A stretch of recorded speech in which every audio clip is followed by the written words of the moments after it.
అన్నీ ఒక్కడే అయి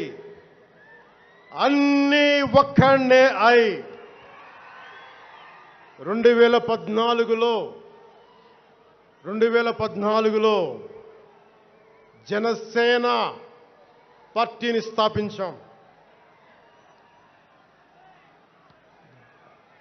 భావ తీవ్రత ఉంది గనుకే 2018లో పోరాట యాత్ర చేశాం. ఓటమి భయం లేదు కాబట్టే 2019లో పోటీ చేశాం. ఓడినా అడుగు ముందుకే వేశాం. మనం నిలబడ్డాం, పార్టీని నిలబెట్టాం.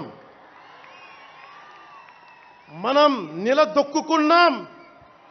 మనం నిలదొక్కుకోవటమే కాకుండా 4 దశాబ్దాల టీడీపీ పార్టీని కూడా నిలబెట్టాం.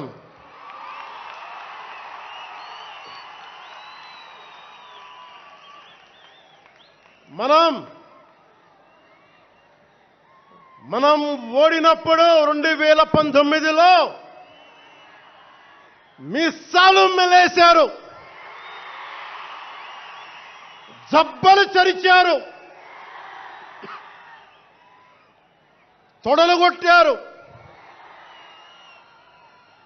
మన ఆడపడుచుల్ని అవమానించారు,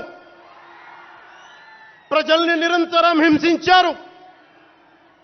ఇదే న్యాయం అని మన నాయకులు, మన జన సైనికులు, మన వీర మహిళలు అందరూ అడిగితే,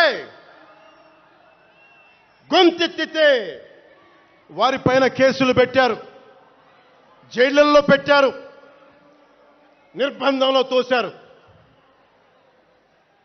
4 దశాబ్దాల సుదీర్ఘ రాజకీయ అనుభవం ఉన్న నాయకుణ్ణి అక్రమ కేసుల్లో బంధించారు. వారి తెలుగుదేశం పార్టీ కార్యకర్తల్ని, సీనియర్ నాయకుల్ని రోడ్డు మీదకి రావాలంటే భయపడేలా చేశారు.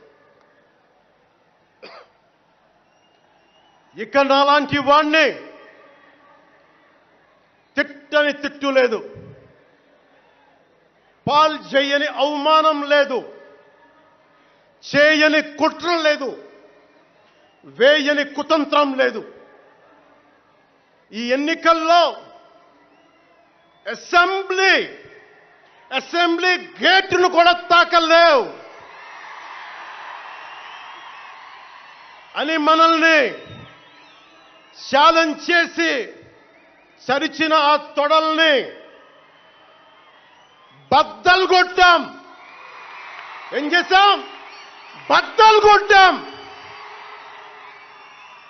బద్దలు కొట్టి ఆంధ్రప్రదేశ్ అసెంబ్లీలో 21 మంది ఎమ్మెల్యేలతోటి, పార్లమెంటులో 2 ఎంపీలతోటి అడుగుపెట్టాం.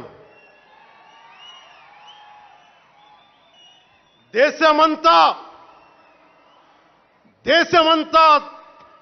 తల తిప్పి తిరిగి చూసేలా 100% స్ట్రైక్ రేట్తో ఘన విజయం సాధించాం. ఎన్డీఏ కూటమి ప్రభుత్వాన్ని నిలబెట్టాం. ఈరోజు జయకేతనం ఎగరేస్తున్నాం. జై జనసేన, జై జనసేన, జై జనసేన, జై.